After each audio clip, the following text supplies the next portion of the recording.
एक बार की बात है, किसी गांव में सीमा नाम की एक अमीर औरत रहती थी। सीमा बहुत ही नेक और दयालु थी। वे हमेशा लोगों की मदद किया करती थी। इसी तरह एक दिन बहुत तेज बारिश हो रही थी। तभी सीमा के घर एक लड़की आती है। दरअसल वो लड़की एक चुड़ैल थी जो अपना रूप बदलकर लोगों को धोखा दिया करती थी। मैं पास के गांव से आई हूँ मैम। मेरी सौतेली माँ ने मुझे घर से बाहर निकाल दिया है। अब मेरे पास रहने के लिए कोई जगह नहीं है। क्या आप अपने घर पर मुझे कोई काम दे सकती हो? उसकी बातें सुनकर सीमा को उस पर तरस आ जाता है और वह अपने घर में उसे काम पर रख लेती है। लेकिन रात होते ही चुड़ैल अपने असली रूप में आ जाती है और सीमा के कमरे में पहुंच जाती है। वह गहरी नींद में सो रही थी। तभी वो छुरा लेकर सीमा के सर से थोड़े से बाल काटकर अपने बालों में जोड़ लेती है। बस 1 महीने की बात है, इसके बाद इस औरत के शरीर पर मेरा कब्जा होगा। फिर अगले दिन से वे चुड़ैल रोज सीमा के सर से थोड़े से बाल काटकर अपने सर पर जोड़ना शुरू कर देती है। देखते ही देखते कई दिन बीत जाते हैं। दूसरी तरफ सीमा का शरीर पूरी तरह कमजोर होता जा रहा था। फिर एक दिन सीमा की सहेली शबनम उससे मिलने आती है। सीमा की ये हालत देखकर शबनम को बड़ी हैरानी होती है। अरे ये तूने अपना क्या हाल बना रखा है? दिन ब दिन तेरा शरीर सूखा जा रहा है।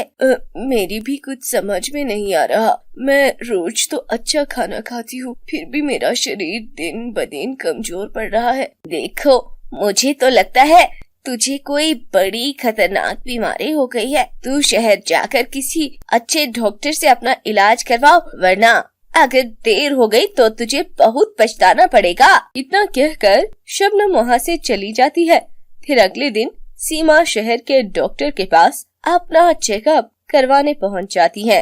लेकिन डॉक्टर को सीमा की बीमारी समझ में नहीं आती और वो हैरत में पड़ जाता है। इस तरह सीमा एक एक करके बहुत सारे डॉक्टरों के पास जाकर अपना इलाज करवाती है, लेकिन कोई भी डॉक्टर उसे ठीक नहीं कर पाता। देखते ही देखते कुछ ही दिनों में सीमा के शरीर का खून सूखना शुरू हो जाता है और उसका शरीर सूखकर कांटा हो जाता है। फिर एक दिन सीमा के घर पर एक साधु महाराज आते हैं। बहुत भूख लगी है, मुझे कुछ खाने को दे दो माई। सीमा चुड़ैल से साधु महाराज को खाना देने के लिए कहती है। चुड़ैल थाली में ढेर सारा खाना और कुछ फल लाकर साधु महाराज को देने लगती है।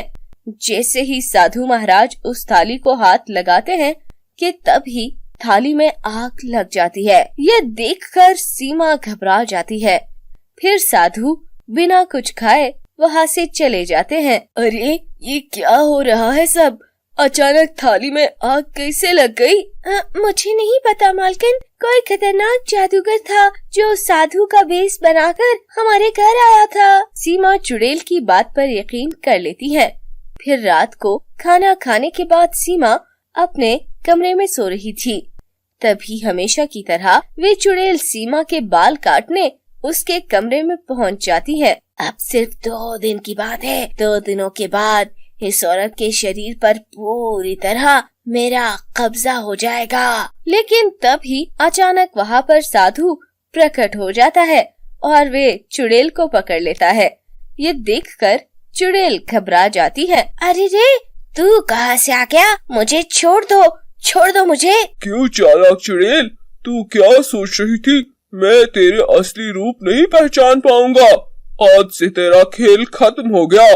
अब मैं तुझे ऐसी सजा दूंगा कि तुम तो किसी को भी परेशान नहीं कर पाओगी। तभी सीमा भी नींद से जाग जाती है।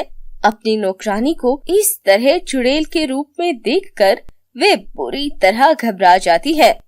तुम्हारी किस्मत अच्छी थी बेटी, जो आज मैं तुम्हारे घर मांगने आया, वरना ये चुड़ैल तुम्हें मारकर तुम्हारे शरीर पर कब्जा कर लेती। लेकिन तभी वह चुड़ैल वहाँ से भागने की कोशिश करती है, लेकिन साधु अपने कमंडल से पानी निकालकर चुड़ैल के ऊपर डाल देते हैं और देखते ही देखते चुड़ैल का शरीर बहुत छोटा हो जाता है। अरे अरे नहीं नहीं, ये क्या हो गया, मैं तो बहुत छोटी बन गई। फिर साधु महाराज उस चुड़ैल को पकड़कर अपने कमंडल में डाल लेते हैं। अब इस चुड़ैल से किसी को कोई खतरा नहीं है।